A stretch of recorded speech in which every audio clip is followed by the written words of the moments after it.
Back in the day when Tata was known for its SUVs, right from the Tata Safari and the three-door Tata Sierra.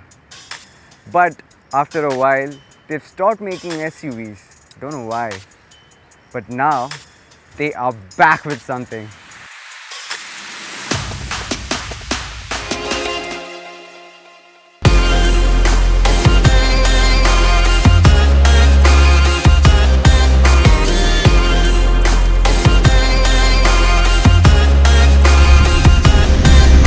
Tata Harrier, guys.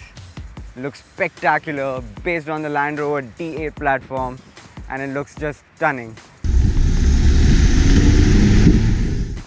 The Harrier is based on the D8 platform. It's got a lot of things in common with the Land Rover. Now, starting off with the LED DRLs, which also double up into turn indicators. Below that sits the HID xenon projector headlamps, and underneath that is the cornering fog lamps. The grille also looks quite massive and chunky. It overall gives an SUV kind of feeling. It looks massive, doesn't it? Now, moving closer to the wheels, it's got 235, 65, 17-inch tire profile. The design looks good, but I wish there could have been a bit more on the inch size. What do you guys think? So this car's got keyless entry. You can lock and unlock the car both from the driver's and the passenger side.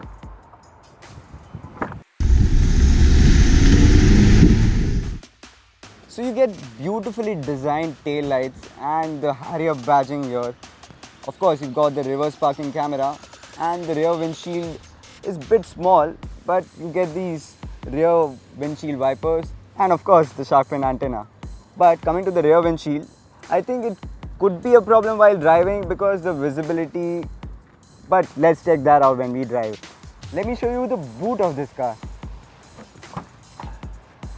Whoa, it's massive. With the 60/40 rear seats, you can have a party of your own, and JBL subwoofers as well. The party is on, right? This is the Tata's 2-liter turbocharged Kryotec engine. It's got some juice, but I wish it could have had more power to it. This produces 138 bhp of power and 350 Newton meters of torque. Let's see how it drives on the road. So now we're sitting inside the Tata Harrier. Looks good. The finish looks really nice. Wow. Tata has upped their game level. Look at this. The finish here is premium. And space for bottle as well. That's how you lock the car. Huge outside rear view mirrors gives it a clear visibility, but I feel the A-pillar here can be a blind spot when you're driving. And you can see there's space for keeping your phone, and there is one more spot over here which you can access for the USB and the aux port. I think they should have added it somewhere here. This is the ESP traction and the terrain modes. Right now we are in the city. Now if we switch it to the wet mode, and this is the rough mode. This here again is the hill descent control. And click on this, the traction control. Again, this one here is the eco mode. When you turn this on, it gives you more fuel economy. And this is the sport mode. Let's drive it. So now let's try and drive the Harrier. Initially I'm going to take it a bit slow, and then I might try and throw it.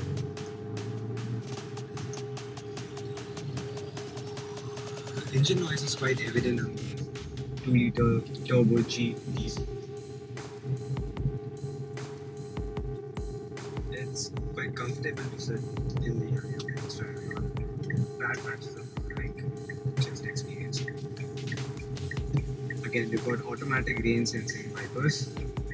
This variant which we are driving is the XZ, it's the top of the line variant.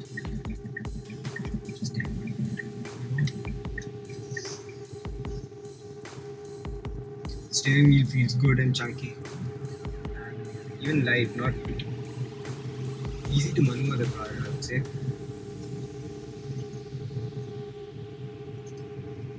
The gear throws are quite short, clutch is light, everything feels so good about this SUV.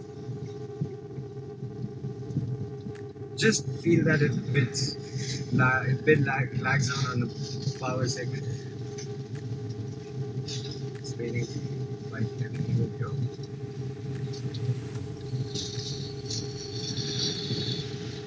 I still feel okay. As you can see, it's raining cats and dogs, and we'll have to try the wet mode on this car. So I'm putting it on the wet mode, and in the instrument cluster you can see it's written that you activated the wet mode. I'll show it to you again.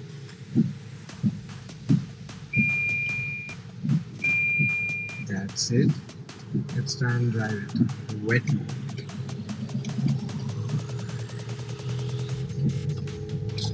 This is quite slow. Let's try to control the revs. Yeah.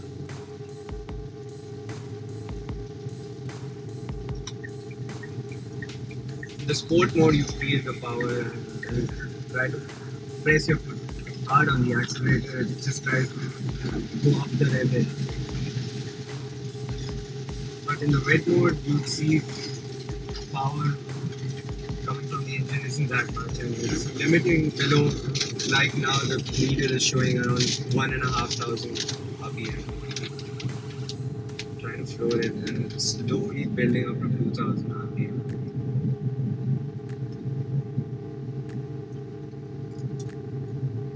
The ride quality is also good. The steering wheel feels adequately hip, but it's still lighter to maneuver around.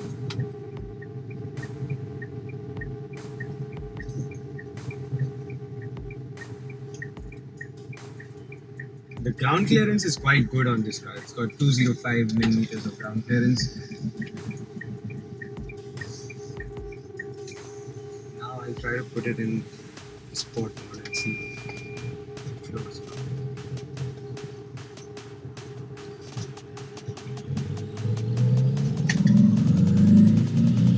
The engine noise is quite evident. Post 3000 RPM, you can see it, feel the engine getting louder, and it's quite evident inside the cabin.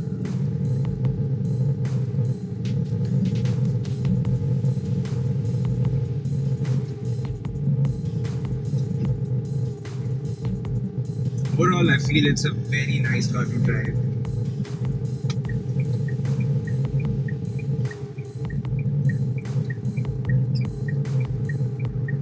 I'm sitting at the rear seats of the Harrier, and it feels quite comfortable. The thigh support is quite good, and there's enough leg room, knee room. Headroom is quite huge. I'm a 5'8" kind of guy, and this seat is adjusted to my height, and you get ample amount of space to move around your leg. You get good armrest as well, where you can place your hand and drink coffee with it in it.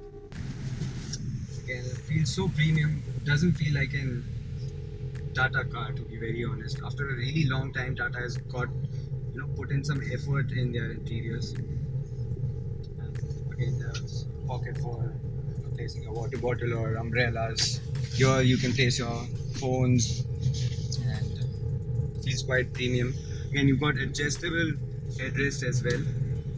And as I've said before, this is got a 40-60 rear split seats, so you get more boot space when you actually engage the 40-60 ratio. This is the back seat of the Tata Harrier. Guys, let's check out the reverse parking camera's quality. Putting it in reverse.